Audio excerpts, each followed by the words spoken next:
Hello, I'm doing my first Frost Beer Works review. This is Plush, which is the double dry hopped version of their standard double IPA called Lush. And it was bottled 12 days ago. I got it in Vermont at the liquor store right by The Alchemist. And I've only had Frost's Session IPA called Junior, and that one's pretty good. I haven't had the regular Lush though. This is the only one that I saw available around there, and it was fresh. And this one, let's see, it uses, I guess, Southern Hemisphere and American hops. They don't tell you which ones in particular. Not that it matters too much, as long as they give us that much info. That's pretty good. Let's see, they say it's they make a reference to the Stone Temple Pilots song Plush on the label, which I appreciate. That was a song I liked when I was young. And I've been drinking so many of these hazy, juicy IPAs that hopefully I'm not all juiced out and tired of the style. This one is supposed to be a pretty good one. Let's give it a try. So Frost is a pretty small brewery, I think. I've never been there. And I don't know if they do many other beers besides the hazy, juicy stuff. And it's not murky in there.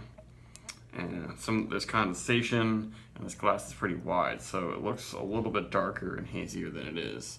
It isn't super pale though. It does have a little bit of color to it. Head looks nice. That's a little different aroma than the Lawsons and Alchemists and all that stuff I've been drinking. Yeah, I like that.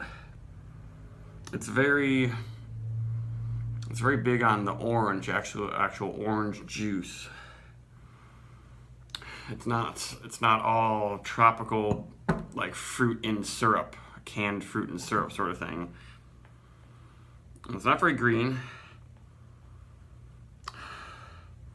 Yeah, there's some syrupy quality in there too, but it's sort of a cleaner fruit smell. Yeah, now I'm getting the canned peaches and all that stuff.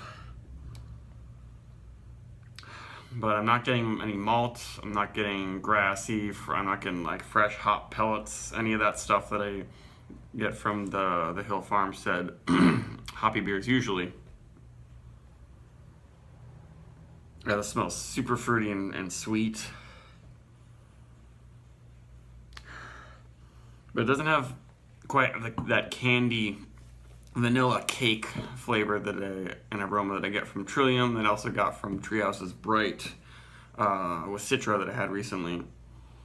It seems like they use maybe a slightly cleaner yeast in this one than some of the other ones. Yeah, that's a really nice, super fruity smell.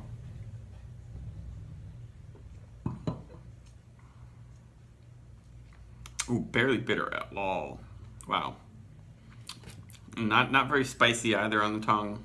A slight metallic twinge. I'm noticing it's a little bit weird. And then I'm getting more creamsicle. And the vanilla and the sweet fruit candy-ish flavors are coming in at the end. Interesting.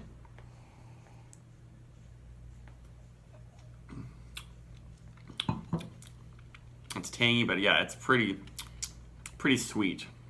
The body's not as big as you might think. It's not super hazy.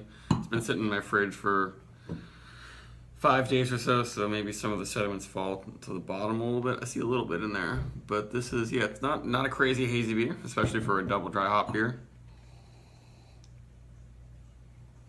I imagine that the regular Lush must even seem less bitter than this, but this is barely bitter at all. It's pretty good. It's got lots of fruity flavors. I'm not getting any green qualities. I'm noticing a touch of booze in it right now. But the smaller mouthfeel kind of makes it not seem as syrupy sweet, even though it is rather sweet and very fruity. But this is good, and it seems like it has something a little different. It's more along the lines of the Sip of Sunshine than maybe the other the other hazier Vermont IPAs, but it's a lot more interesting than Sip of Sunshine because that isn't actually a Vermont IPA. It's brewed by Two Roads in Connecticut.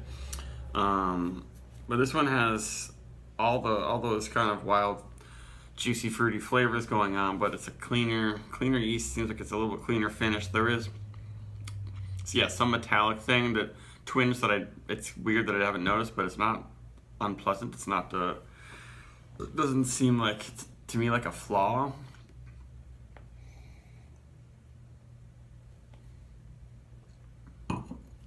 Yeah, it's got some body to it though. It's not quite fluffy, I wouldn't say exactly, but it's got that going on.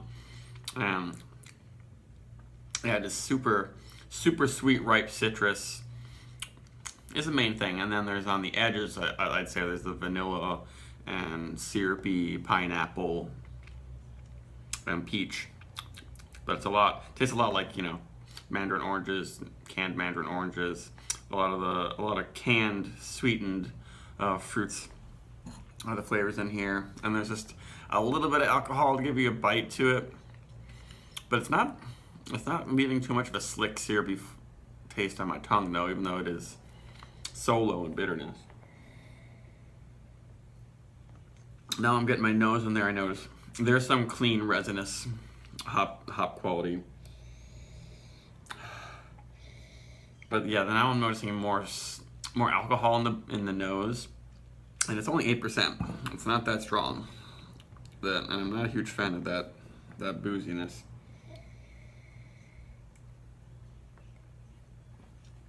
But it could be, if you see this one, it's definitely worth trying. And I think this bottle is like $8. It's if you like examining all the different juicy IPAs out there, this is definitely one you should grab. And their Session IPA is pretty good too. But that one was, last time I was like a little less blown away by it, but it does a good job of packing in all these fruity flavors into a 5% beer. But it's also mild. Yeah, if you like the ones that are not bitter like at all and very fruit forward and mild, then Frost Beer Works is your style one. But if you want more well-rounded experience, Hill Farmstead and Alchemist are probably a little better. This is probably, I don't know, it's a somewhere between like Sip of Sunshine and Trillium sort of effect, but not very bitter at all. I'd probably give it 4.25 or something like that. Not as good as some of the IPAs I've had recently, but up there and just different enough that I'm not bored by it. Goodbye.